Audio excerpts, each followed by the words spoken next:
Subscribe کریں سید احسناز channel کو اور اس بیل آئیکن کو دبائیے ہماری لیٹسٹ ویڈیو سب سے پہلے دیکھنے کے لیے۔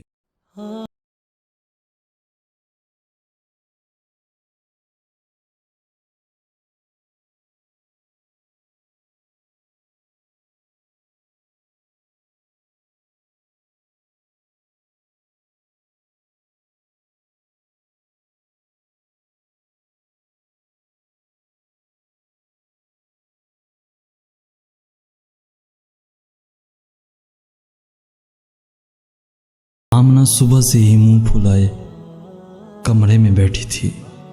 اپنی امی کے لاکھ بلانے کے باوجود وہ کمرے سے باہر آنے کو تیار نہیں تھی۔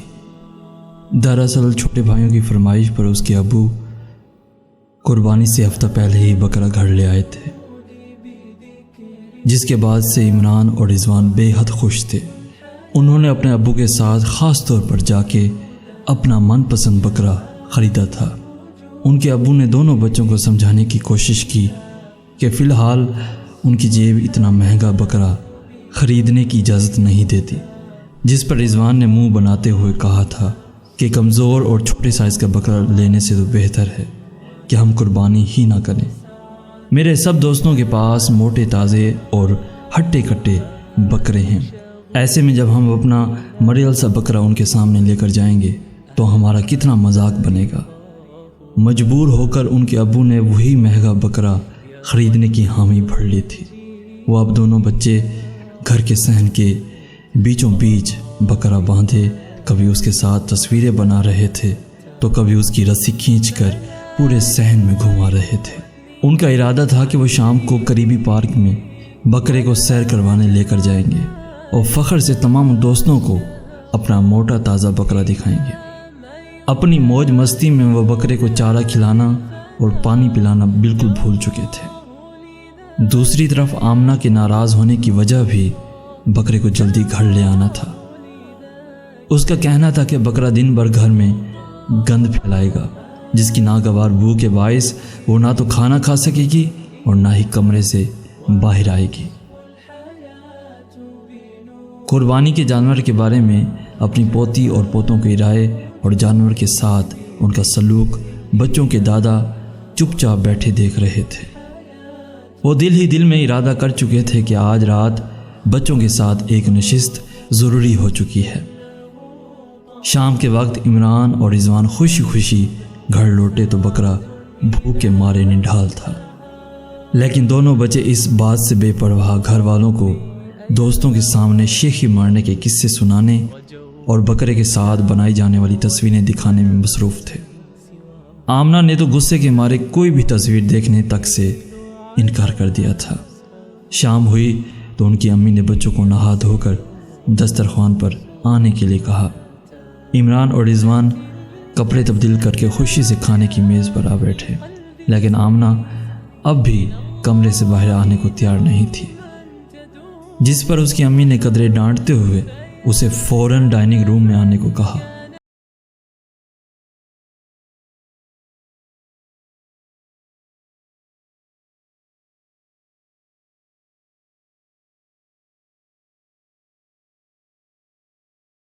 سے اپنے سسر کی جانب دیکھنے لگیں، کیونکہ آج سے پہلے ایسا کبھی نہیں ہوا تھا، لیکن احتراماً چپ رہیں اور دادا جان کے کہنے پر کرسی پر بیٹھ گئیں۔ بچے بھی باغور اپنے دادا کی طرف دیکھ رہے تھے کہ آخر ایسی کیا خاص بات ہے جو وہ آج اس قدر سنجیدہ نظر آ رہے ہیں، ورنہ آج سے پہلے ہمیشہ دادا جان کے چہرے پر اپنے پوتوں اور پوتی کو دیکھ کر نرم اور شفیق سی مسکراہٹ ابھر آتی تھی۔ کھانستے گلا صاف کرتے دادا جان سب سے پہلے عمران اور رضوان سے مخاطب ہوئے۔ بیٹا، آج قربانی کے معصوم جانور کے ساتھ آپ دونوں کا رویہ دیکھ کر مجھے بے حد افسوس ہوا۔ دونوں بچے حیرت زدہ ہو کر دادا کو دیکھ رہے تھے، کیونکہ ان کا خیال تھا کہ دن بھر وہ بکرے کو گھماتے اور اس کے ساتھ تصویریں بناتے رہے تھے، جس سے ان کے ساتھ ساتھ بکرے نے بھی یقیناً خوب انجوائے کیا ہوگا۔ بچوں کی نظروں میں سوال دیکھ کر دادا جان پھر مخاطب ہوئے۔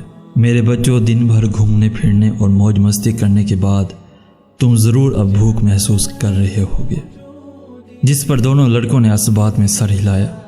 دادا جان پھر گویا ہوئے، تو کیا وہ معصوم جانور جو دن بھر تمہارے ساتھ پھرتا رہا بھوکا نہیں ہوگا؟ عمران اور رضوان نے شرمندگی سے ایک دوسرے کی جانب دیکھا تو دادا جان بولے، میری بات مکمل ہونے کے بعد تم دونوں سب سے پہلے جا کر بکرے کو چارہ پانی دو گے اور اس کے بعد خود کھانا کھاؤ گے۔ یہ دونوں بچے شرمندگی سے جی دادا جان کہہ کر خاموش ہو گئے، جس کے چند لمحے بعد دادا جان پھر بولے، بیٹی آمنہ، اب جو میں کہنے جا رہا ہوں وہ اپنے بھائیوں کے ساتھ تم بھی غور سے سنو۔ بچوں، آج شاید تم لوگوں کے لیے قربانی کا جانور گھر لانے کا مقصد محض اس کے ساتھ تصویریں بنانا اور دوستوں کے سامنے شیخی بگاڑنا ہے، لیکن بیٹا آج تم سب کو یہ بتانا ضروری ہے کہ دراصل اس جانور کی کیا اہمیت ہے۔ میرے بچوں، یہ قربانی ہمارا مذہبی فریضہ ہے۔ خدا تعالیٰ کی جانب سے ہر صاحب استطاعت کے لیے خاص اس فریضے کو پورا کرنے کا حکم دیا گیا ہے۔ اس کے لیے ضروری نہیں کہ لاکھوں کے جانور کی ہی قربانی دی جائے، بلکہ جتنی آپ کی جیب اجازت دے اتنے کا جانور خرید کر خلوص نیت سے قربانی کر لو تو بھی ہمارا رب راضی ہو جاتا ہے۔ اور اس جانور کو گھر لانے کے بعد اس کی خدمت کرنا، اس کے اوپر ایک بار پیار سے ہاتھ پھیرنے تک کا بے حد ثواب ہے۔ ایسے میں قربانی کے جانور سے ناگواری کا اظہار کرنا اور بدبو پھیلانے والا کہنا نہایت بری بات ہے۔ بیٹا یوں سمجھ لو کہ معصوم سا جانور ہمارے ہاں چند دن کا مہمان ہے، لہٰذا جتنی ہو سکتی ہے اس کی خدمت اور اسے پیار کر لو۔ بیٹی آمنہ، ایک بار پیار سے اس کے سر پر ہاتھ پھیر کر دیکھو، تمہیں یہ اپنا محسوس ہونے لگے گا۔ دادا جان کی باتوں نے بچوں کے دلوں پر گہرا اثر کیا تھا۔ آج زندگی میں پہلی بار انہیں قربانی کے جانور کی اہمیت سمجھ میں آئی تھی۔ چند لمحوں بعد ہی دادا جان کے ساتھ ان کی امی ابو اپنے بچوں کو دیکھ کر مسکرا رہے تھے، جو اپنی بھوک بھول کر بکرے کو اپنے ہاتھوں سے چارہ کھلانے اور پانی پلانے میں مصروف تھے۔ پاس کھڑی آمنہ نہایت پیار سے بکرے کے سر پر مسلسل ہاتھ پھیر رہی تھی۔